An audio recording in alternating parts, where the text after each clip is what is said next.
नमस्कार भारतवासियों। श्रीमद् भागवत महापुराण में एक अद्भुत प्रसंग आता है। भगवान दत्तात्रेय राजा यदु को अपने 24 प्राकृतिक गुरुओं से मिली शिक्षाओं के बारे में बताते हैं। उन्हीं गुरुओं में से एक थे कबूतर। भगवान दत्तात्रेय ने कबूतर अर्थात कपोत को गुरु मानकर उससे यह सीख ली कि आसक्ति ही यमदंड है।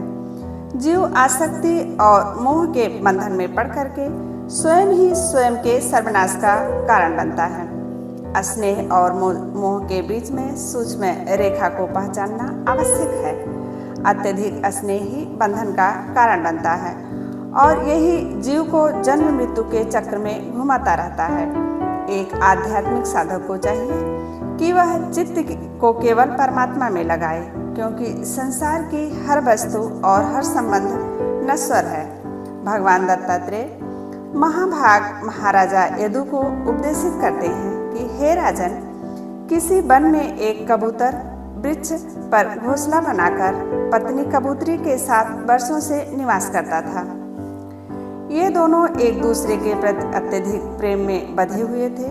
वह अपनी दृष्टि को, अंगों से अंगों को और अपनी बुद्धि विचारों को एक दूसरे के बुद्धि विचारों में बांधे रखते थे। दोनों साथ साथ सोते, बैठते, घूमते, बातें करते और साथ ही भोजन करते थे। वह जोड़े के रूप में निर्भय होकर वन की लताओं और कुंजों में विहार करते थे।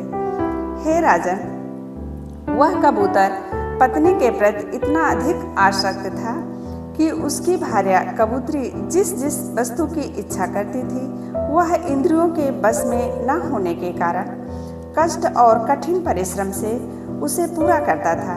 समय के साथ साथ उस युगल ने घोंसले में अंडों के छोटे छोटे बच्चे निकले। उन बच्चों की चंचलता ने उन दोनों के हृदय को और अधिक बांध दिया। अब उनका सारा समय बच्चों के पालन पोषण में बीतने लगा। एक दिन जब कबूतर कबूतरी भोजन की तलाश में बाहर गए हुए थे, तभी वहां पर एक बहेलिया आया। उसने पेड़ पर बने घोंसले के नीचे जाल फैला दिया और उसमें लुभावने दाने डाल दिए। कबूतर के बच्चे लोभवश उन्हें चुगने के लिए नीचे आ गए और जाल में फंस गए।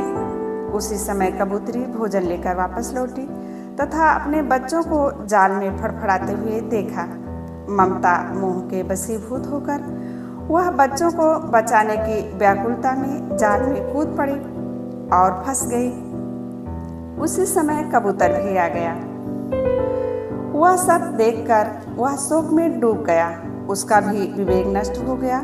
हे राजन, यद्यपि वह स्वतंत्र था, कबूतर उड़कर अपनी जान बचा सकता था, किंतु मोह की बेड़ियों ने उसकी बुद्धि को जड़ कर दिया और वह विलाप करता हुआ स्वयं भी उसी जाल में जा गिरा।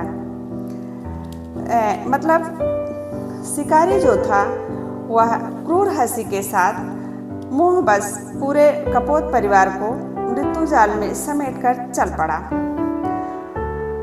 यह दार्शनिक तथ्य यह है कि स्नेह पोषण है, लेकिन मोह अंधा कर देता है। कबूतर दंपत्ति का अपने परिवार के प्रति अच्छा प्रेम था, आसक्ति थी, लेकिन उस प्रेम में अपना विवेक खो देना उसके लिए आत्मघाती साबित सिद्ध हुआ।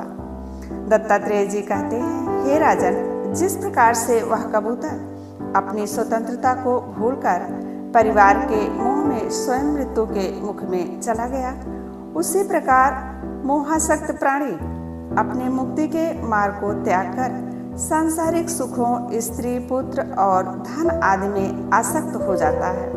अत्यधिक आसक्ति ही यमदंड है। यहाँ जीवन प्रबंधन का सूत्र यह है कि व्यक्ति को अपना दायित्व तो पूरी निष्ठा से निभाना चाहिए, किंतु मानसिक रूप से इतना सजग होना चाहिए कि किसी भी बाहरी हानि से आंतरिक संतुलन न बिगड़ने पाए। हे राजन, मैंने इस दृष्टांत से यह शिक्षा ग्रहण की कि परिवार का पालन पोषण करना व्यक्ति का कर्तव्य है, किंतु उनमें इस प्रकार रच बस जाना कि स्वयं का आत्मकल्याण ही विस्मृत हो जाए और स्वयं ही अपने सर्वनाश का कारण बने। इंद्रियों के बस में रहने वाला व्यक्ति सत्य को नहीं देख पाता है। जो मनुष्य दुर्बल मानो देह पाकर भी केवल गृहस्थी के प्रपंच और मोह माया में फंसा रहता है, वह कबूतर की भांति ही है। एक आध्यात्मिक साधक की बुद्धिमानी इसी में है कि वह संसार में रहते हुए भी जल में कमल की भांति, मतलब वह निर्लिप्त रहे। तो भाइयों एवं बहनों, आपको भगवान दत्तात्रेय की यह शिक्षा कैसी लगी, हमें कमेंट बॉक्स में अपने विचार जरूर बताइए। ऐसी ही दिव्य पौराणिक कथाओं के लिए मेरे चैनल को सब्सक्राइब करना ना भूलें।